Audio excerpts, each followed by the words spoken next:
नमो नमः।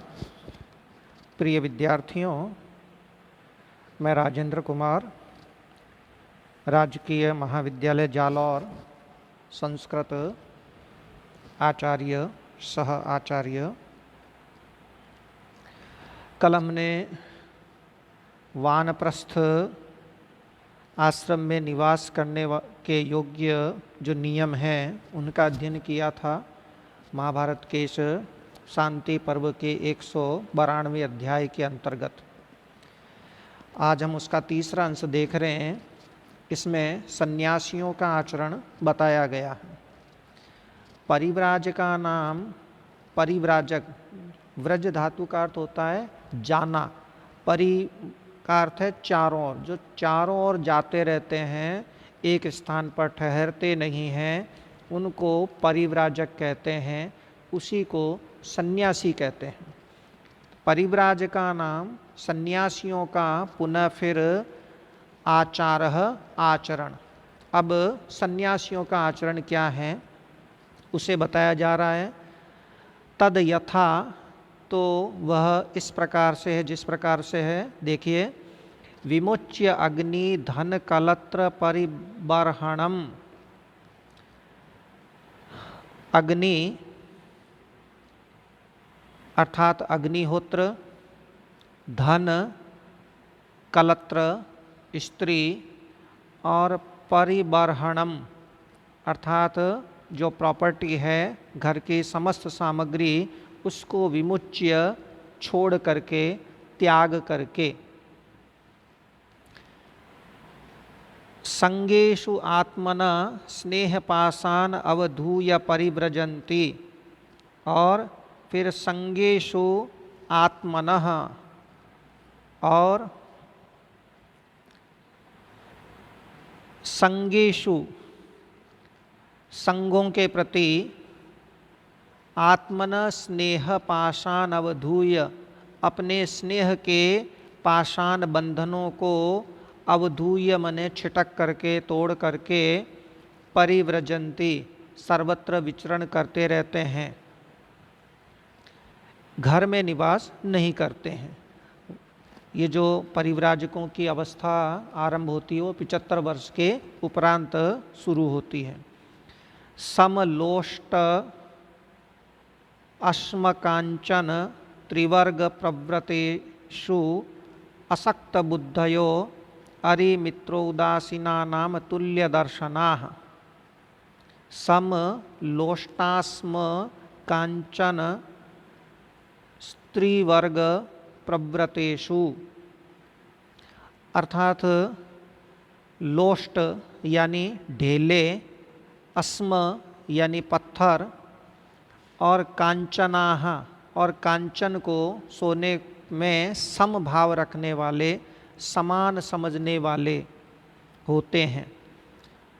त्रिवर्ग प्रव्रतेषु, और जो त्रिवर्ग हैं, धर्म अर्थ और काम, इन तीनों में ही असक्त बुद्धय, अनासक्त बुद्धि वाले होते हैं। उनकी बुद्धि की आसक्ति नहीं होती है। हाँ, जो मोक्ष है, मुक्ति है, उसी में उनकी आसक्ति हुआ करती है। पुनः अरिमित्रो उदासीना नाम तुल्य दर्शना, सन्यासियों के लिए है कि वो अरि यानी शत्रु, मित्र और उदासीना नाम, उदासीन, इन सब के प्रति तुल्य दर्शना, समान दर्शन रखने वाले होते हैं, समान दृष्टि रखने वाले होते हैं। स्थावर जरायुज अंडज स्वेदजोद्भिज्जानाम भूतानाम वांग मनः कर्म भी अनभिद्रोहिण। और भूतानाम प्राणियों के प्रति, वाक वाणी मन और कर्म, इन तीनों से अनभिद्रोहिण, द्रोह नहीं करने वाले होते हैं। कैसे प्राणियों से? एक तो स्थावर, जो एक ही स्थान पर स्थिर रहते हैं, जैसे पत्थर वगैरह, चट्टानें, तो स्थावर। जरायुज, जरायु से उत्पन्न होने वाले, गर्भ से उत्पन्न होने वाले, अंडज, अंडे को फोड़ करके निकलने वाले, स्वेदज, पसीने से उत्पन्न होने वाले, जुएं, लीक इत्यादि, और उद्भिज्जा नाम, और भूमि को फोड़ करके उत्पन्न होने वाले जो वृक्ष इत्यादि हैं, उन भूता नाम, उन समस्त प्राणियों के वांग मन कर्म भी उन समस्त प्राणियों के प्रति वाणी, मन और कर्म से अनभिद्रोहिण, द्रोह नहीं करने वाले होते हैं। अनिकेता, और वे क्या होते हैं? अनिकेता होते हैं, निकेत वाले नहीं होते। निकेत कहते हैं कुटिया को, मठ को, घर को, तो कुटी या मठ बनाकर नहीं रहते हैं। फिर वो कहाँ रहते हैं? पर्वत पुलिन वृक्ष मूल देवता यतनानि अनुचरंत वासार्थम उपेयुर नगरम ग्रामम वा। उन्हें क्या करना चाहिए? पर्वत, पहाड़, पुलिन, नदियों के तट, वृक्ष मूल, वृक्षों के नीचे, देवता यतनानि, और जो देव मंदिर हैं उनमें अनुचरंत, उनमें विचरण करते हुए, और वासार्थम, वास के लिए, निवास के लिए, नगरम ग्रामम वा, नगर अथवा गांव में, उपेयुहु, जाना चाहिए। नगर और ग्राम में जाने पर भी लंबे समय तक उनका ठहराव संभव नहीं है। कहते हैं नगरे पंचरात्रिका, और नगर में अधिक से अधिक 5 रातों तक, और ग्रामे च 1 रात्रिका, और गांव में 1 रात तक, 1 रात से अधिक वो ठहराव न करें।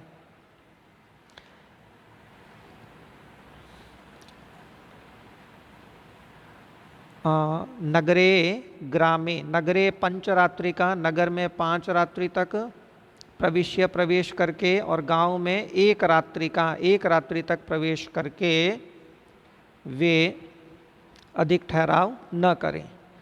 प्राण धारणार्थम द्विजाति नाम भवनानि असंकीर्ण कर्मणाम उपतिष्ठेयुः। और प्राण धारणार्थम, प्राण धारण करने के लिए, प्राण धारण करने के लिए अन्न की आवश्यकता होती है, और अन्न भिक्षा के द्वारा ही मिल सकता है। लेकिन उसमें भी निर्देश है कि प्राण धारणार्थम, प्राण धारण करने के लिए असंकीर्ण कर्मणाम, संकीर्ण कर्म न करने वाले, यानी उच्चतर या श्रेष्ठ कर्म करने वाले, द्विजाति नाम, द्विजातियों के, ब्राह्मण, क्षत्रिय, वैश्य, इन द्विजातियों के, भवनानि, भवनों में, उपतिष्ठेयु, समीप जाएं, और फिर पात्र पातित अयाचित भैक्ष्याः, और उनके पात्र में, अपना पात्र फैलाए, उस पात्र में पतित जितना गिर गया है उतने से ही काम चलाने वाले, अयाचित भैक्ष्या, भिक्षा की याचना न करने वाले होकर के रहें। फिर काम, क्रोध, दर्प,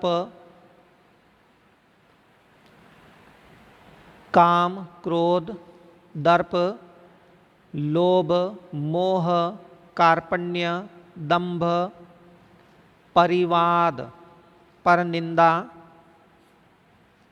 अभिमान, घमंड, और हिंसा निवृताः, और हिंसा से निवृत्त होकर के रहें, हिंसा से दूर रहें। किन किन से दूर रहें? किन किन से निवृत्त रहें? काम, क्रोध, दर्प, काम, क्रोध, दर्प से, काम, क्रोध और दर्प से, तथा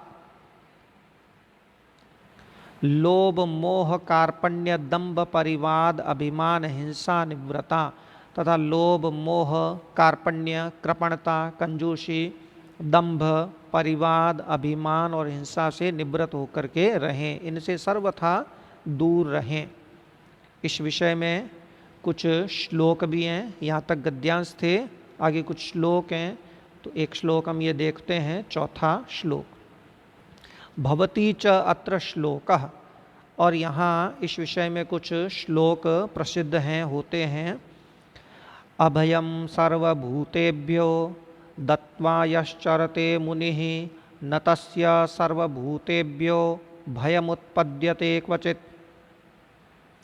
यह मुनिः, जो मुनि, सर्वभूतेभ्यो, समस्त प्राणियों को अभयम दत्वा, अभय देकर के, चरते, विचरण करता है, विचरता है, तस्य, उसको, सर्वभूतेभ्यो, संपूर्ण प्राणियों में किसी से भी, क्वचित, कहीं पर भी, भयम न उत्पद्यते, भय प्राप्त नहीं होता है। क्योंकि जो समस्त प्राणियों को अभय दान देकर के विचरण कर लेता है, सब सन्यासी की तरफ से अभय दान प्राप्त कर चुके होते हैं, तो उन प्राणियों का सन्यासी के प्रति भी किसी प्रकार का द्वेष भाव नहीं रहता है, शत्रुता नहीं रहती है। अतः सन्यासी को भी कहीं से भय की प्राप्ति नहीं होती है। नमो नमः। शेष श्लोक फिर कभी देखते हैं। धन्यवाद।